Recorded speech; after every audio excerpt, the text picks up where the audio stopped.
Dear student, lockdown में online class आपको paper 9th में एक क्वेश्चन छूटा हुआ है। जैसा बता रहे थे आप लोग, चैलेंजेस टू इंडियन डेमोक्रेसी, तो उसके विषय में कुछ बता दें, समझा दें। यानी लोकतंत्र की चुनौतियाँ। तो आप डेली पेपर में पढ़ रहे हैं कि जो मतदान प्रणाली है उसके विषय में पढ़ रहे हैं, या लोकतंत्र में जो है संसदीय परंपरा है, प्रणाली है, उसमें जो डेली आप देख रहे हैं कि वाद विवाद संसद का नहीं चलना, भ्रष्ट या बाहुबली के द्वारा तरह तरह का कांड करना। तो इस तरह देखेंगे लोकतंत्र में आप डेली कुछ न कुछ मतलब देख रहे हैं, पेपर में पढ़ रहे हैं। तो उसी के विषय में थोड़ा सा आपको संक्षिप्त YouTube के माध्यम से, वीडियो के माध्यम से आपको शेयर करता हूँ। तो लोकतंत्र की चुनौतियाँ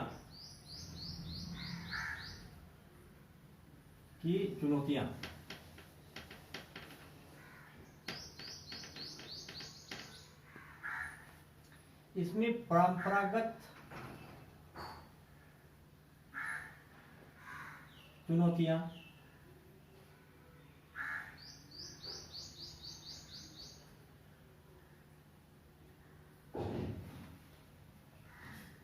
और वर्तमान में जो चुनौतियां आए हैं अभी लेटेस्ट, उसको दो भाग किया जाए।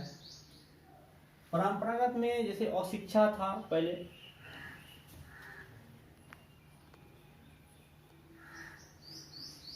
मतलब शिक्षा के अभाव में क्या है कि अपने लोकतंत्र के अधिकार या फिर लोकतंत्र किस तरह चलना चाहिए, हमें क्या उत्तरदायित्व है, सरकार का क्या उत्तरदायित्व है, तो क्या लोकतंत्र में गुण है या क्या अवगुण है, उसका विश्लेषण या उसका जांच नहीं कर पाते हैं शिक्षा के अभाव में। तो ये सब चुनौतियां पहले ही थी। शिक्षा का स्तर अभी भी नहीं है, जिसके कारण अशिक्षा लोकतंत्र की बहुत बड़ी चुनौतियां हैं। शिक्षा आएगी तभी अपने मांग के प्रति जागरूक हो पाएंगे, तभी लोकतंत्र सफल हो पाएंगे। जब तक कि अपने अधिकार को नहीं समझ पाएंगे तब तक लोकतंत्र सफल नहीं हो सकेंगे। फिर इसी तरह गरीबी है।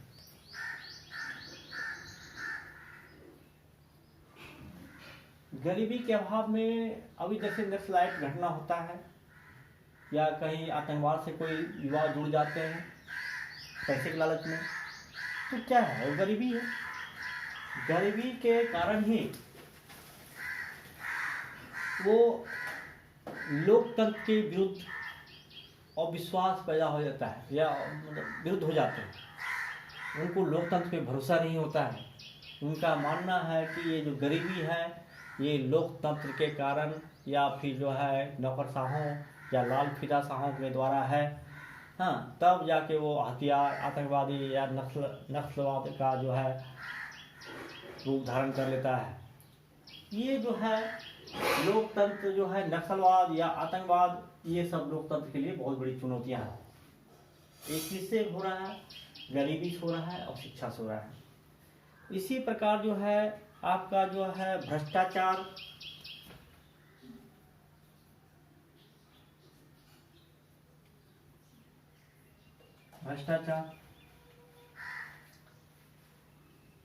भारत में लोकतंत्र प्रणाली है,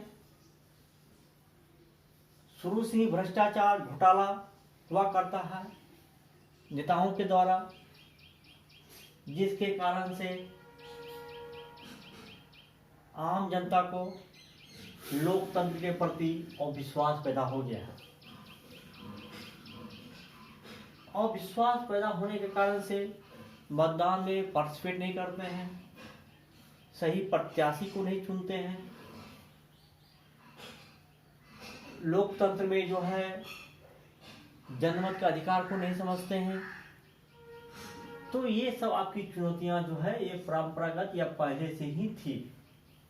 अभी वर्तमान 1-2 दशकों से कुछ चुनौतियां जुड़ गए हैं, जैसे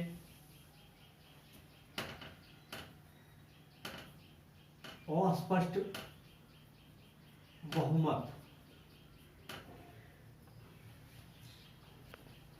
आप देख रहे हैं किसी भी पार्टी को चाहे विधानसभा में या लोकसभा में स्पष्ट बहुमत नहीं मिल पा रहा है, जिसके कारण क्या होता है वो खरीद फरोख्त का मतलब बहाना ढूंढते हैं, तो उसका सहारा लेते हैं। फिर ये लोग बार्गेनिंग करते हैं सरकार बनाने के लिए, समर्थन देने के लिए। तो लोकतंत्र में जो जनतंत्र का जो को गिरवी रख के, उसके आख्याओं को गिरवी रख के उन्होंने अपनी विचारधाराओं के विरुद्ध या जनता के मतों के विरुद्ध या उनकी आकांक्षा जो है उनके विरुद्ध जाके उन्होंने गठबंधन करते हैं। तो ये जो है अस्पष्ट बहुमत का कारण होता है। फिर है अपराधीकरण, राजनीति का अपराधी।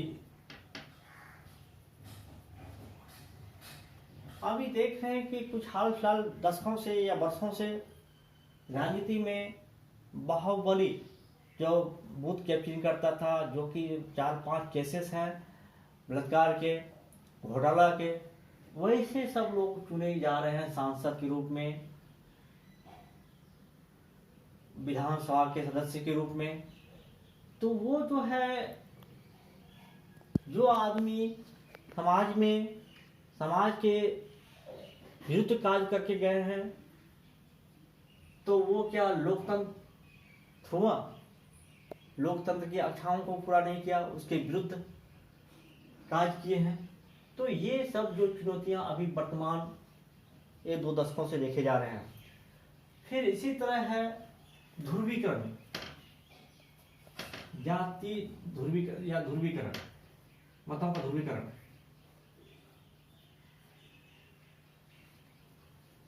अभी क्या है कि राजनीति क्या हो गया है, कौन अच्छा काम करते हैं, कौन सा पार्टी अच्छा काम करते हैं, क्यों क्या देश इसके लिए करते हैं, वो चीज़ का हम लोग जो है चुनाव नहीं करके ऐसे प्रत्याशियों का चुनाव करते हैं जो अपने कास्ट का हो या अपने संप्रदाय का हो, उसमें हिंदू मुस्लिम या अपने जाति बिरादरी जैसे अनेक क्षत्रिय ब्राह्मण ओबीसी ऐसे सब जो है सदस्यों को चुन के जाते हैं कि नहीं हमारे जाति से बिलोंग करते हैं या हमारे कम्युनिटी से बिलोंग करते हैं। तो वो क्या करते हैं, जब वो चुन के जाते हैं तो वो जो है जो भी लाभकारी योजना है उसमें भी भेदभाव करते हैं। तो क्या वो लोकतंत्र का ही उद्देश्य रहा? नहीं। तो ये भी एक वर्तमान चुनौतियां जो है जाति या ध्रुवीकरण होते जा रहा है। आपको बताए थे फिर अस्पष्ट बहुमत या त्रिशंकु विधानसभा या लोकसभा, जिसके कारण खरीद फरोख्त या सरकार अस्थायी नहीं हो पाती है।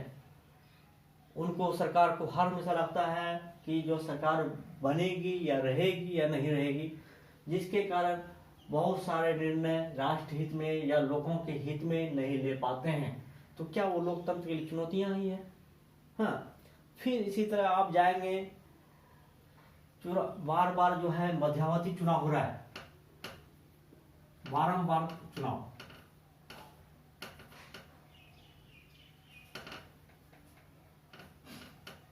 मध्यावधि चुनाव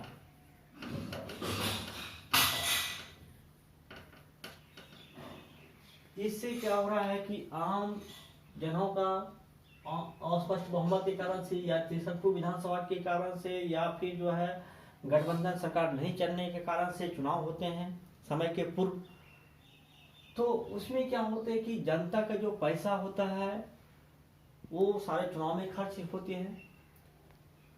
जनता के समय में जो निर्णय लेना होता है उस समय चुनाव हो जाते हैं। फिर जनता के लिए जो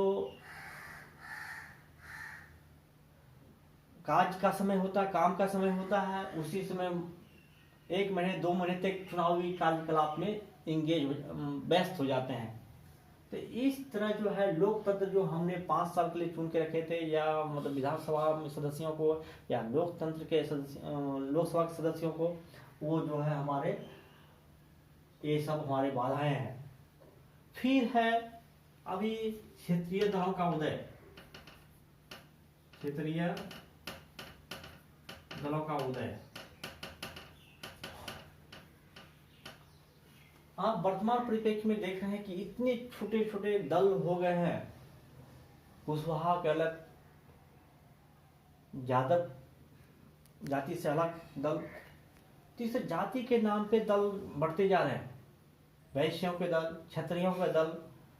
हाँ, तो इस तरह जो क्षेत्रीय दल मतलब अपने अपने मतलब जो है महत्वाकांक्षा को पूरा करने के लिए, अपना वर्चस्व स्थापित करने के लिए उन्होंने छोटे छोटे दल की स्थापना हो गया है। वैसे बिहार में है, यूपी में है, मायावती के नेतृत्व में, अखिलेश यादव के नेतृत्व में,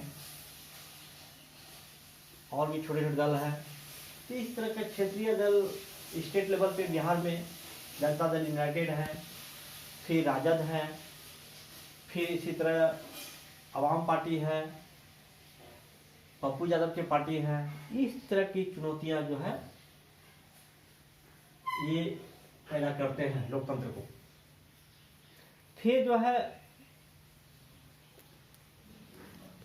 चुनाव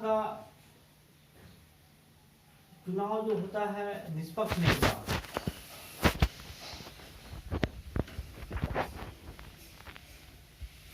का अभाव। क्या होता है कि बूथ कैप्चरिंग हो जाता है, चुनाव की पेटियां बदल लिए जाते हैं, या उसको मतलब टेकिंग करके उसको सिस्टम को चेंज करके, सॉफ्टवेयर को चेंज करके।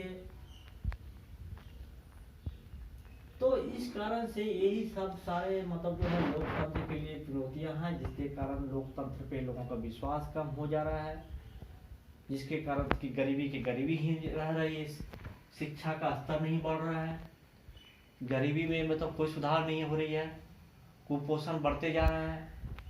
लोगों का यही अविश्वास के कारण लोकतंत्र खतरे में है। यही कारण है नस्लवाद, आतंकवाद जैसे चुनौतियां लोकतंत्र के लिए है या पैदा हो रहे हैं। इसी प्रकार आप देखेंगे लोगों ने लोकतंत्र पे विश्वास करना बंद कर दिया है। लोग मतदान नहीं करते हैं। लोग समझते हैं कि हम ऐसे ही लोग चुन के जाएंगे, हम वोट नहीं भी करेंगे फिर भी जो लोग वही जीतेंगे। तो ऐसा क्यों हो रहा है? कास्टिंग के कारण हो रहा है, ध्रुवीकरण के कारण से हो रहा है, या अपराधीकरण के कारण होता है, जिसको वोट कैपिंग कर लेता है। हाँ, जिसको हम पसंद नहीं करते हैं वो सदस्य चुने के जाते हैं। हाँ, फिर उन्होंने अभी क्या है कि एक भी वोट से जीत जाते हैं तो उनकी जीत हो जाती है। अभी हमने किसी कैंडिडेट को 51 मिला, किसी को 50 मिला, लेकिन 51 वाले जीत के वो सांसद या विधानसभा में जाते हैं। लेकिन जिसने 50 आदमी ने चुना, क्या उसकी आकांक्षा को पूरा करेगा? नहीं करेगा। तो यही सब कुछ त्रुटियां हैं, इसमें सुधार की आवश्यकता है। फिर है इसमें जो चुनौतियां हैं, फिर इसमें सुधार क्या क्या गुंजाइश है, इसको भी लिखना होगा नोट्स में। तो दोस्तों, छात्रों, हम चाहेंगे कि छोटा सा वीडियो में शेयर करें आप लोगों को। कैसा लगा बताएंगे, या इसमें क्या प्रॉब्लम है या क्या नहीं समझ पा रहे हैं या क्या दिखते हैं आपको, आप बताएंगे फॉर्म के माध्यम से। तो इसी को विराम देते हैं। सुधार में आप लिख सकते हैं कि जो है क्षेत्रीय दलों को मर्ज कर सकते हैं। फिर रिकॉल सिस्टम, मतलब जो आप प्रतिनिधि जो चुन के भेजते हैं उनको जो है बुलाने वाला ये किया जाए, व्यवस्था किया जाए। फिर जो है मध्यावधि चुनाव को रोका जाए। तो इस तरह का जो है शिक्षा के स्तर को बढ़ाया जाएगा। भ्रष्ट जो है या फिर जो है आपराधिक किस्म के हैं उस पर जो है चुनाव लड़ने में प्रतिबंध को लगा दिया जाए। तो इस तरह लोकतंत्र को हम बचा सकते हैं। कौन कौन? जो कि आपराधिक किस्म के हैं उसको, फिर जो है चुनाव में जो बूथ कैप्चरिंग है उसको रोक के, या जो पेटी का हेर फेर है बदलना है या और सिस्टम है उसको रोक के हम लोकतंत्र को बचा सकते हैं। यही सुधार के लिखा है। ठीक है, धन्यवाद।